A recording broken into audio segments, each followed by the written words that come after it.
तो फाइनली अभिषेक big boss के घर में एंटर हो चुका है, लेकिन बिग बॉस के घर में एंटर होने के बाद से ही बाकी हाउसमेट्स ने ये जताना शुरू कर दिया कि उन्होंने कितना बड़ा एहसान कर दिया है अभिषेक के ऊपर। मतलब अभिषेक को तो उनके चरण धो धो करके पीना चाहिए जब तक कि फिनाले नहीं आ जाता। ऐसा कहना है Munawar Faruqui, the great Munawar Faruqui, Ankita Lokhande, the महान Ankita Lokhande and the intelligent Vicky Jain का। लेकिन समझ में ये इस बात का नहीं आता है कि अभिषेक इनको प्लीज़ क्यों करे। अभिषेक जब गया था तब सभी को गले मिल के गया था, सभी को थैंक यू बोल के गया था, समर्थ तक को गले मिल के गया था।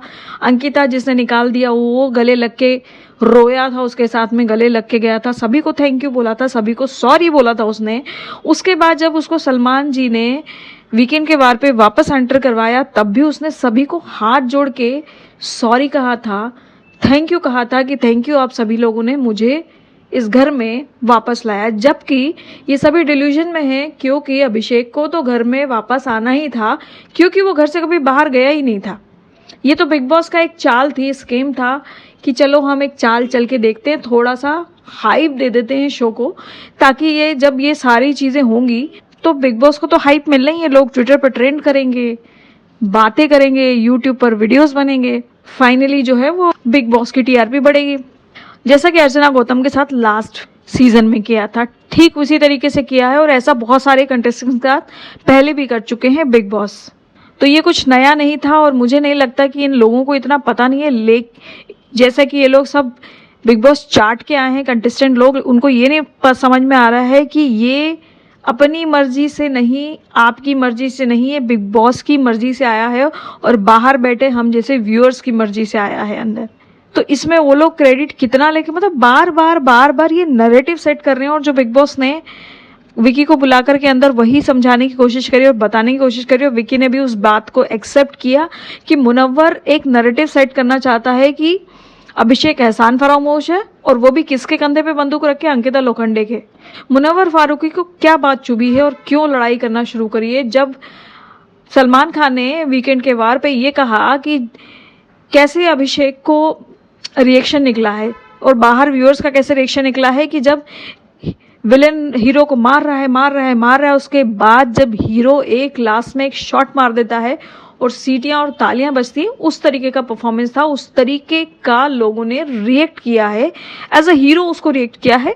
वही बात समर्थ के भेजे में ना गई हो, अंकिता के भेजे में ना गई हो, मनारा के भेजे में ना गई हो, लेकिन मुनव्वर के दिमाग में ये बात बैठ गई। इनफैक्ट विकी जैन के भी दिमाग में ये बात बैठ गई कि यार ये तो हीरो बन गया, हमने तो उसको जीरो बना के भेजा था। और वही बात उसने बार बार जैसे ही वो एंटर किया और उसको देखो 40-70 दिनों में सभी को पता चल जाता है कि ये बंदा किस बात पे ट्रिगर होगा, किस बात पे लड़ेगा। अब मुनव्वर जैन ने सीधा ये प्लानिंग करके रखी है कि मैं इससे लड़ूंगा, मैं अपने आप को विक्टिम बनाऊंगा। अभी तक ये विक्टिम था, या तो ये होगा कि अगर मैं लड़ूंगा और मेरे से गुस्सा होगा, ये मेरे ऊपर हाथ उठाएगा और ये फाइनली चला जाएगा। जाने से ये होगा कि एक जो बीच में बाधा आनी थी वो भी निकल जाएगी, क्योंकि मेरा तो फैन बेस है, बाहर लोग बैठे हैं और जो बाहर लोग बैठे हैं ना उनको ही सुनाना चाह रहा है कि इसको उड़ाना है, अब तो ये जाएगा, अब तो ये उड़ेगा, ये मैं इस बंदे से बात नहीं करूंगा, मुझे तो इसको हटाना है, ये तो अब भागेगा, ये तो जाएगा। तो ये लोगों को सुनाना चाह रहा है, उसके फैन बेस को बाहर बैठे हुए, कि इसको भगाओ, इसको वोट आउट करो। लेकिन मुनव्वर ने वो फैन बेस बरसों से काम करके एक कम्युनिटी बेस्ड उनका फैन बेस है वो कमाया है। लेकिन अभिषेक ने 1-2-3 एपिसोड में ही उतना फैन बेस कमा लिया।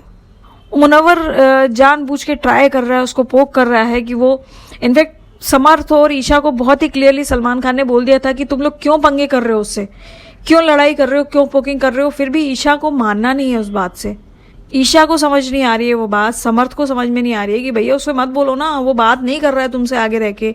ईशा घुसी पड़ी है बात करने के लिए उससे, ईशा का उसके बिना काम ही नहीं चल रहा है, क्योंकि ईशा का कोई गेम ही नहीं है। अभी दूसरा क्या शुरू हो गया है, अंकिता लोखंडे ने ट्रायंगल शुरू कर दिया है। तब्बू घर में आई थी और तब्बू ने एक बात क्लियर कही थी कि देखो इस घर में जो सबसे ज्यादा फेमस है वो अंकिता लोखंडे और विक्की के झगड़े हैं, यानी पति पत्नी की लड़ाई के झगड़े हैं। Get it?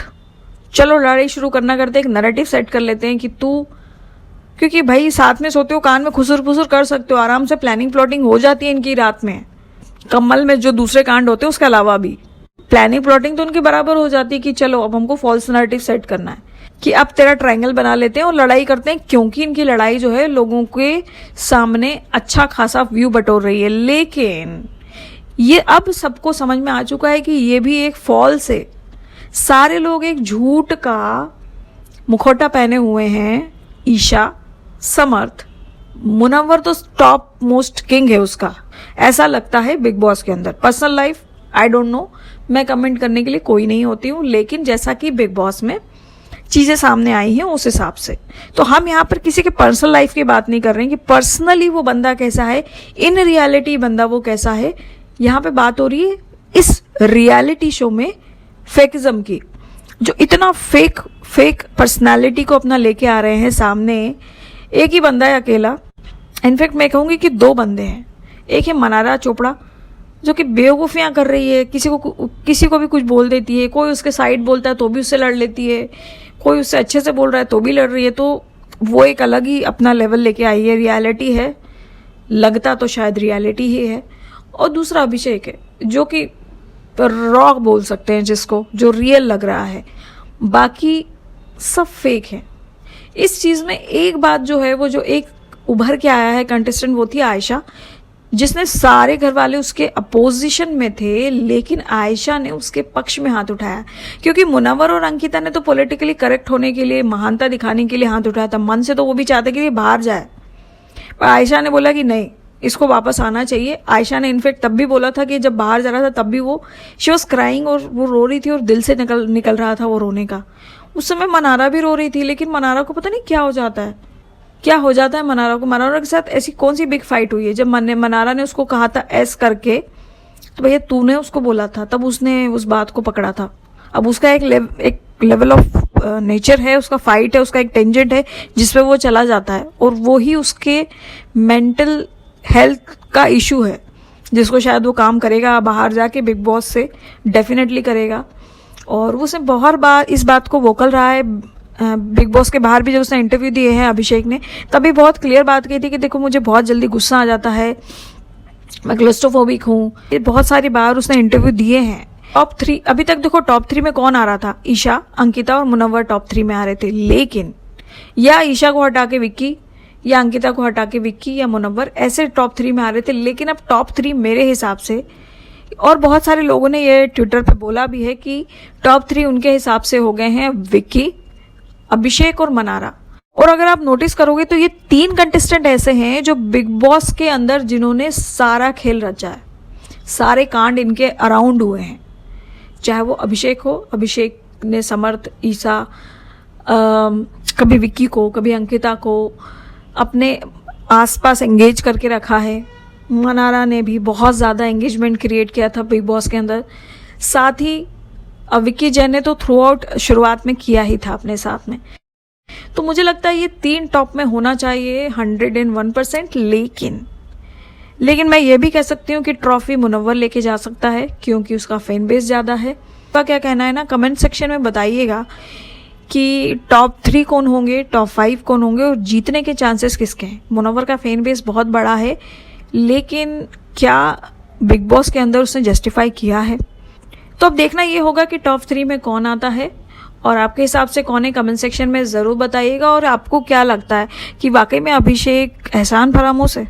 क्यों रहे एहसान फरामोश, वो भी बताइएगा, क्योंकि मुझे लगता है कि ये गलत है। आपको क्या लगता है, मैं आपके विचार ज़रूर जानना चाहूँगी। प्लीज़ लाइक कर देना वीडियो को अगर आपको अच्छा लगे, और कमेंट सेक्शन में ज़रूर बताना दोस्तों, ताकि हम और डिस्कस कर सकें और आपके भी विचार मुझे पता चल सकें। Thank you so much, thank you for watching, keep watching.